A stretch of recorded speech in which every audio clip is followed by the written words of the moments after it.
his saliva, and he spread it as an ointment on the man's eyes. Amen. Now see, God said, greater work shall we do. Amen.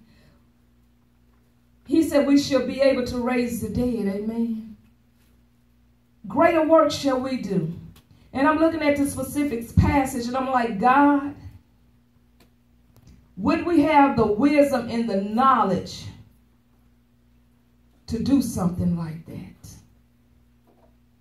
Would we have the wisdom and the knowledge to think of things like that? God said he take the dumb things to confound the wise. Amen. In other words, he going to take those foolish things to outsmart the enemy. Now this right here, it just don't make no sense.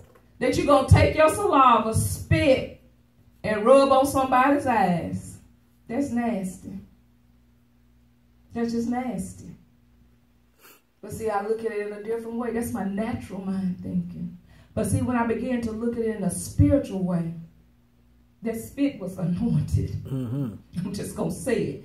That spit had some substance in it, okay? That spit had some nutrients in it, some vitamins in it that man needed for his eyes in order for him to see. Amen? But see, a lot of times we don't look at things spiritual. It was a supernatural thing that God did in the natural to let us see that he's a supernatural God. He's not a natural God. He's a supernatural God. Amen. He does things in the supernatural. But he will take natural things just to give us a manifestation of him to let us know that I'm still with you. That I'm still on the scene. I'm still doing my job. I'm still on the throne, sitting on the right-hand side of my Father. I promise you that I will never leave you, nor will I forsake you. But so God gives us natural things with our natural eyes to see. But a lot of times in the natural, we are blinded with these natural eyes because this is what we always want to see with. And that's why we got to begin to ask God to open our eyes. Peel the scales back, God. Because everything that we see in the natural is not what we see. That's right. So we have to learn to see things in two different ways. We have to learn to ask God, is this a natural thing or is it a spiritual thing? And that's where we miss it a lot of times in the spirit. We miss a lot of things in the spirit. We hear God's voice and we be saying, God, that ain't you. That don't even sound right. That don't make no sense. But we always go back to word. God takes the dumb things to confound. He uses the dumb thing to confound the world. He have to use things to outsmart the enemy. And that's why we got to transform our mindset when we're trying to tune in to hear the voice of God. We got to allow God to be God in our situations. We got to allow not to put our natural hands on things when it's the spiritual things.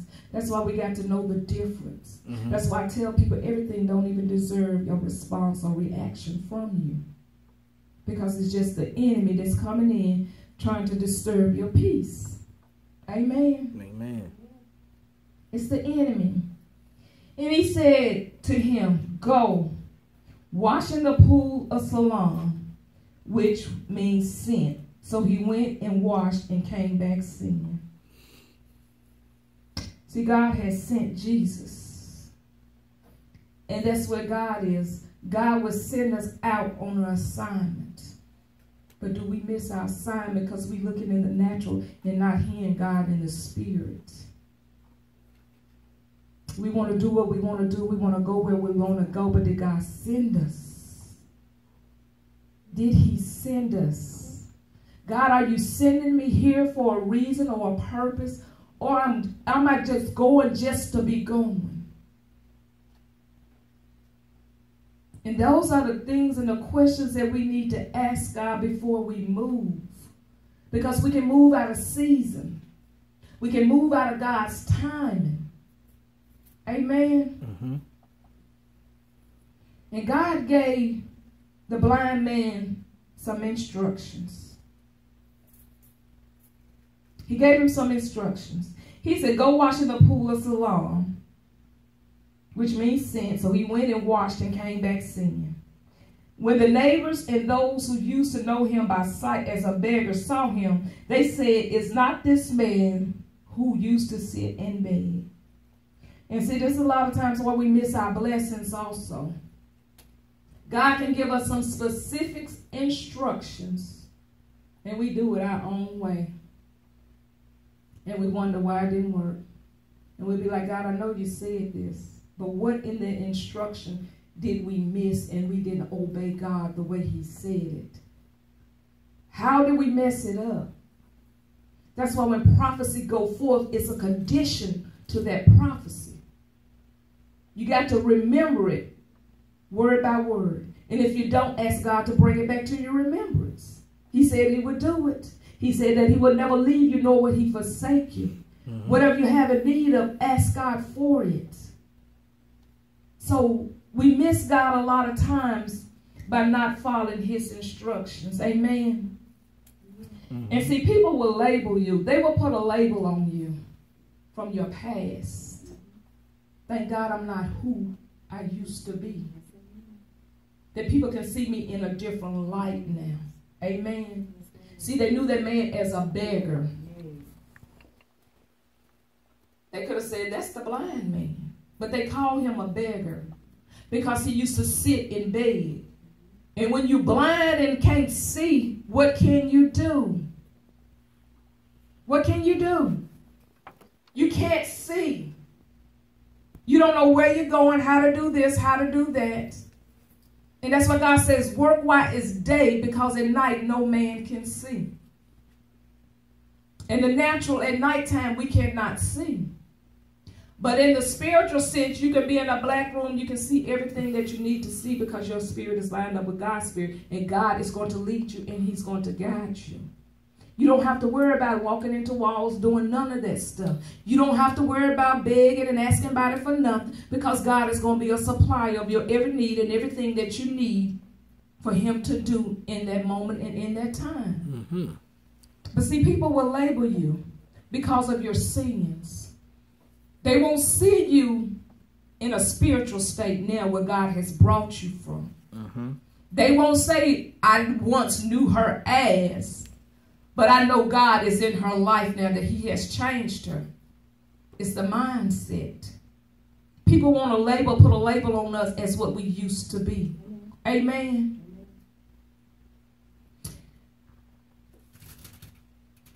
And we're going to verse 9. It says, some said, "This is he." Others said, "He is like him." But he said, "I am he." See, once God had done what he had to do, people didn't even recognize him. That's right. There was no residue on him. There was nothing. The Spirit of the Holy Ghost had came in and made a change in him. Amen. They didn't even recognize who he was. Can you imagine the man being blind one time and then, okay, you pass by him, you looking, is that him? You might look at, is that him? That looks like him, but I don't know. And I have been in that place where you see somebody that looks like them, but is it? It was just like a girl that was there Saturday. I knew her from school, but when I looked at her, I'm like, ew. I said, "What's your name?" You know what I'm saying? Because I recognized her face, and I remembered her. And I said, "Oh, okay, you might not remember me, but I remember you staying next door," because me and the other girls that they stayed next door to was good friend. She said, "Okay, yeah, I remember." So, you know, we can't look at people from their past. We got to see people where they are now. See, they may have been in darkness then, but now they have come to the light. They have found the light of Jesus Christ. Amen. Mm-hmm. That's why we have to ask God, don't let me see people with my natural eyes. Because our natural eyes can mess us up and mess people up too in the process. Amen. Mm-hmm. We can mess people up, even as being Christian, because we are some judgmental people at times. Because we're looking with our natural eyes and not our spiritual eyes. And I'm asking God to work on me in the spirit.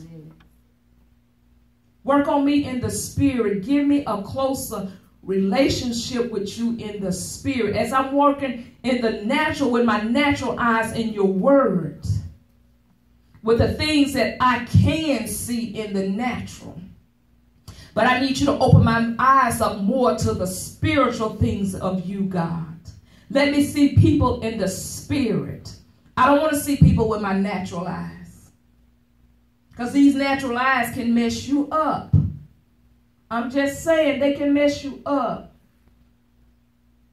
They can have us acting a monkey. Acting all crazy. Amen? Amen. Therefore said they unto him, how were thine eyes open? Amen. How was our eyes open? Who did it? How did this come about? Amen. I'm going to pass this torch now. Amen. Come on, Minister Laura. How were thine eyes open? Amen. Amen. We're just going to work this word this morning. Amen. Mud with the saliva and spread the mud over the blind man's eyes. Like she said, he gave him 2 specific instructions. Go wash yourself in the pool of Siloam. So he followed instructions. When you are about to get deliverance, you have to be in the right place in order to get your deliverance. When Jesus was passing by, he was in the right place at the right time to get that deliverance. So he said, once he went to do that, so the man went and washed and came back seeing. My Bible says his neighbors and others who knew him as a blind beggar asked each other, isn't this the man who used to sit and beg? Some said he was, and others said, no, he just looks like him. See, God will, when you're growing and transitioning in God, to the worldly people, you'll only be what they see you as. But to the godly people, they will see you as what God is calling you to be. But when you are growing and transitioning in God, you owe no one an explanation about who you used to be. See, when God comes and brings you out of a thing, that is for you to go forth and tell the good news of Jesus. And then he said, but the beggar kept saying, yes, I am the same one. He wanted to be recognized. He wanted people to know that's what I used to be. But because I was in the right place at the right time for Jesus to come find on my eye, for him to come put his hands on me and do that work that he has called me to do. He told them, they asked him, who healed you? What happened? See, at this time, I love his response. He said, I told them, the man they called Jesus made mud and spread it over my eyes and told me, go to the pool of Siloam and wash yourself. So he went there and he washed himself. So God told him to go there and wash himself. See, he followed those 2 simple instructions, but us human people, we can't even follow simple instructions. God will tell us to do one thing and we do another. And he said, so I went and washed myself. Now I can see. And they asked, where is he now? They asked. He said, I don't know. Then this is when the Pharisees come into play. The religious people. The people that think that you're not supposed to work on the Sabbath. The people that made laws. See, they work Monday through Saturday. They don't think no work is supposed to be done on Sunday. But when you're in God and when you know God, you don't get no days off, because there's some people that need to know who Jesus is. And although you might have reached them people Monday through Saturday, you miss somebody if you stop working on Sunday. So then they took the man who had been blind to the Pharisees, because it was on the Sabbath that Jesus had made the mud and healed him. The Pharisees asked the man all about it. So he told them, he put the mud over my eyes. When I washed it away, I could see. Some of the Pharisees said, this man Jesus is not from God, for he is working on the Sabbath. Others said, how could an ordinary sinner do such miraculous signs? So there was a deep division of opinion among them. Then the Pharisees again questioned the man. So to me, this is the second time. Who had been blind, and demanded, what's your opinion about this man who healed you? See, the first part, he said the man they called Jesus. See, he didn't know if it was Jesus or not, because at the time he couldn't see. And when he went to go wash himself, Jesus was gone. But now he said, the man, I think he must be a prophet. So now he's recognizing that the person that made the mud and put this, that told me to go wash was somebody important. The Jewish leaders still refused to believe the man had been blind and could now see. So they called his parents in. They asked him, "Is this your son? Was he born blind? If so, how can he now see?" His parents replied, "We know this is our son, that he was born blind, but we don't know how he can see or who healed him. Ask him. He is old enough to speak for himself." See, while the Pharisees are worried about this one man, Jesus has gone on to heal many. Yes. You worried about one person that's been healed. You trying to figure out his secrets when you missing God. You was trying to figure out what he did, but Jesus has gone on to heal more people. Then it says, his parents said this because they were afraid of the Jewish leaders who had announced that anyone saying Jesus was the Messiah would be expelled from the synagogue. That's why they said, "He is old enough, ask him." So they were scared at the time. That I don't know this man, even though they probably did. But they didn't want to get kicked out the synagogue. So for the second time, but I think this is the third time, they called in the man who had been blind and told him, "God should get the glory for this, because we know this man Jesus is a sinner." "I don't know whether he is a sinner," the man replied, "but I know this. I was blind and now I can see." "But what did he do?" they asked. "How did he heal you?" See, sometimes we try to figure out God too much. We sit in there too long and try to figure out how God is moving in our lives and how he healed this person and how he took this person out. But what God does in your life needs no explanation. You don't have to try to figure out what God did. You don't have to figure out what Jesus did. You just have to obey and do what he has called you to do. He appointed a time such as that one to heal that man so that he can be a witness to the other people there. Because at that time, they needed it. They needed it. And the man said, "Look, I told you once. Didn't you listen? Why do you want to hear it again? Do you want to become his disciples too?" Then they cursed him and said, "You are his disciple, but we are disciples of Moses. We know God spoke to Moses, but we don't even know where this man comes from." And I love his response. He says, "Why, this is very strange," the man replied. "He healed my eyes, and yet you don't know where he comes from?" We know that God doesn't listen to sinners, but he is ready to hear those who worship him and do his will. Ever since the world began, no one has been able to open the eyes of someone born blind. If this man were not from God, he couldn't have done it.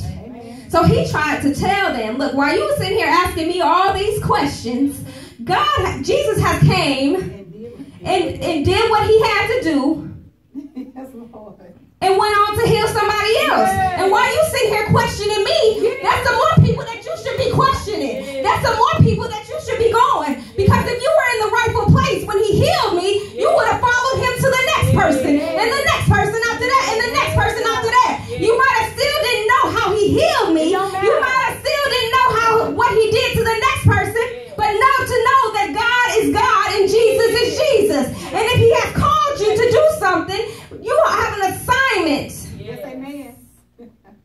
An assignment. Yes. See, that man wasn't worried about it. Yes. But I love it because at first he just said a man called Jesus. Yes. Then he said he was a prophet. Yes. See, when you know that you know that you know that you know. I love when I that Jesus is Jesus. See, when you're beginning to get delivered, you might not know at first what's happening, but then you will know that Jesus has came. You will know who is present in your life. See, the worldly people will try to call you a blind beggar. They know you are what you used to be. But when you grow and you transition, things will begin to come, and people won't see the God in you. They won't see what Jesus has done for you, but they will see you from your past. But you're not your past this morning. Thank you, Lord. You are not your past this morning. Because when Jesus heals you out of the world and brings you into the spiritual world, there are things that will have to line up.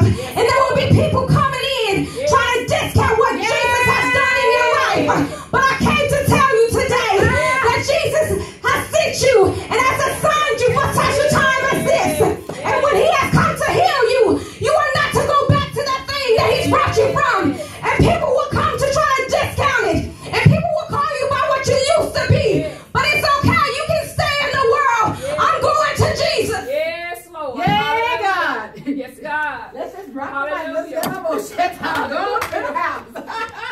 Yes, Lord. Yes, Lord. You can stay in the world because I'm going to Jesus. Because I was in the right place at the right time to get my deliverance. Yes. Thank you, God. I was in the right place at the right time to get my deliverance. And by now I can see what God has trying to be taking me through. Yes. Thank you, Lord. I was once blind, but now. Yeah, Lord. Yeah, Lord. He was blind. Thank God. Y'all He was blind. Yes. And all Jesus did was use the natural thing, mud, Yes. to make that man see again. Yes.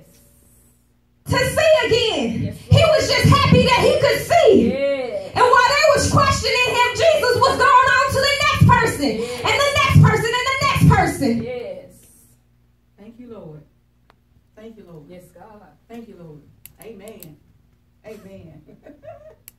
Hallelujah. He had to teach him some things. Yes. Amen. And even the Pharisees, the religious people, Yes. didn't even understand. And they had to keep questioning him and ask him the same thing. But the answer still remained the same. Jesus healed me. Jesus did it. Yes, Lord.